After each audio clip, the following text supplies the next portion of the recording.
Hi, Ryan.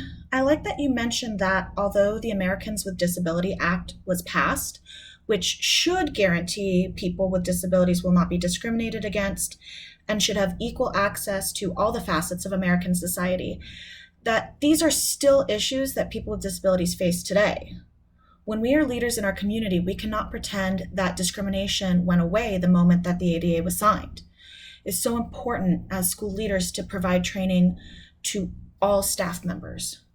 It takes people a long time to change their mindset.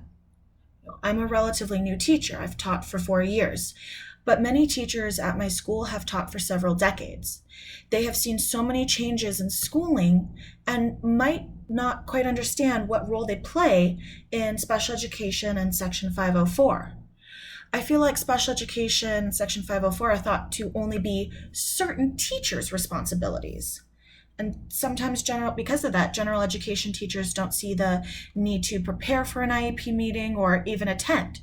They can follow the letter of the law by having a case manager and parent fill out the paperwork for the excusal of a member of the IEP team. I think it's so important for teachers to understand the history behind these laws so that they can better understand following the letter versus the spirit of the law. I also agree that staff members should do sensitivity training to help them understand how their actions, which might come with good intentions, could be showing pity and be segregating those students with disabilities.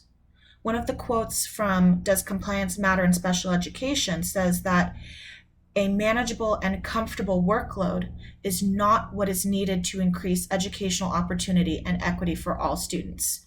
Page 17. This is where school leaders need to help strike the balance for teachers.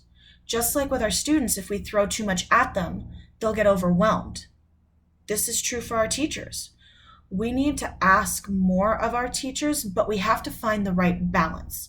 We need to support and scaffold those different trainings we do and support the teachers inside the classroom. We need to build time for teachers to collaborate to best support all of our students. The TED Talk with the CEO of Kids Included Together, Tori Dunlap, is a great video to show our teachers to help them question what model they are viewing students through. It also could bring a great discussion on those separate events for kids with disabilities and how we can adjust our classes to increase the amount of inclusion we do. What else do you think we can do to support our teachers and other staff members in understanding their role within special education and Section 504 and helping them find balance striving to do an ideal job?